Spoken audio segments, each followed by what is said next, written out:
Hello everyone, Spectrum here, and today's video is about Tullus Hostilius, the third king of Rome. Now, much like Romulus, the death of Numa launched a period of interregnum, but unlike Romulus, the interregnum ended fairly quickly with the appointment of Tullus Hostilius as king. Unlike Numa, Tullus Hostilius was a very warlike king, according to Livy, even more so than Romulus. Quickly, he used the fact that some Roman and Alban peasants had plundered each other as a pretext for war against Alba Longa. However, this war was really short and pretty bloodless, all things considered. The Alban dictator, Medius, he was appointed dictator because the king of Alba Longa, Cluilius, had died just before the war broke out, approached Tullus with the offer of making a more simple resolution than having the two armies slaughter each other. The reason why he made that offer, and the reason why Tullus Hostilius accepted, was because both the Romans and the Albans feared the Etruscans. I have failed to offer the necessary context so far, but basically, the Etruscans were the most powerful civilization in the Italian peninsula at this time. Not that they were politically united, far from it, no matter the amount of certain games you play, which may make you think otherwise. But nevertheless, the Etruscans were a very real threat to the city-states in Latium, especially those lying on the edge of the Etruscan civilization, like Rome. Anyway, the war was settled with a fight between 3 Albans and 3 Romans, each side all brothers, winner take all. The Horatii versus the Curiatii.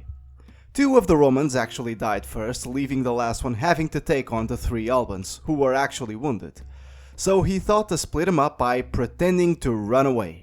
The 3 Albans chase, each more slowly than the other, so he turns around and kills them one by one. And thus the Romans were victorious. Also after this, he killed his sister for showing grief, but was absolved by his father, who declared his sister was rightfully slain.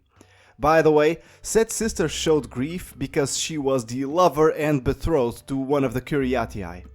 The Romans are weird, man. Anyway, the peace between the Albans and the Romans wouldn't last long. It was agreed that the Albans would fight for the Romans from that moment onwards, but that didn't happen. Remember Medius? Well, this is about the time he turns into both cartoonishly villainous and cartoonishly stupid. So Fidenae revolts against Rome. Naturally, Tullus gathers his army and orders Medius to do the same so they can link up and destroy the Fidenae army together. They do just that. But before the battle begins, Medius flies off with his army to the mountains. He would not fight for the Romans.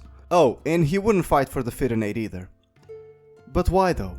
Wouldn't you think if you had an opportunity to at least weaken Rome, you would fight for the Fidenae?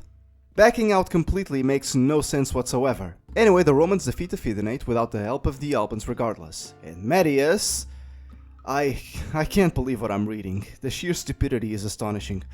Medius with his army descends into the plains to congratulate Tullus on his victory, and goes with the Romans back to the camp, where he is naturally arrested and imprisoned because what else was possibly going to happen? After this, Tullus orders the destruction of Alba Longa. The population was forcefully migrated from Alba to Long, with its citizenry being integrated.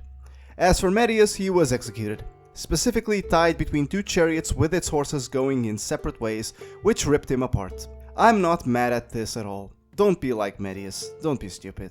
With the integration of the Albans, the population of Rome doubled. Many Albans were integrated as patricians, by the way, including the Julii, in case you were curious. This was around the time in which the Curia Hostilia, the original Senate house, was built. Anyway, Tullus Hostilius' reign continued, and it continued with wars, specifically against the Sabines. In this war, the Sabines were assisted by Veii, as some volunteers from the city joined the Sabine ranks. Veii, while honoring the peace it had made with Romulus, was very much eager to start some type of conflict with the Romans. Regardless, the Romans win, as they always do when they're telling their own history. Shortly after this victory, however, Tullus Hostilius died. The gods had become displeased when the Albans had not shown devotion to their former gods, and pestilence struck the city. Now, Tullus Hostilius never really bothered much with religious matters, but he decided to give it a go this time.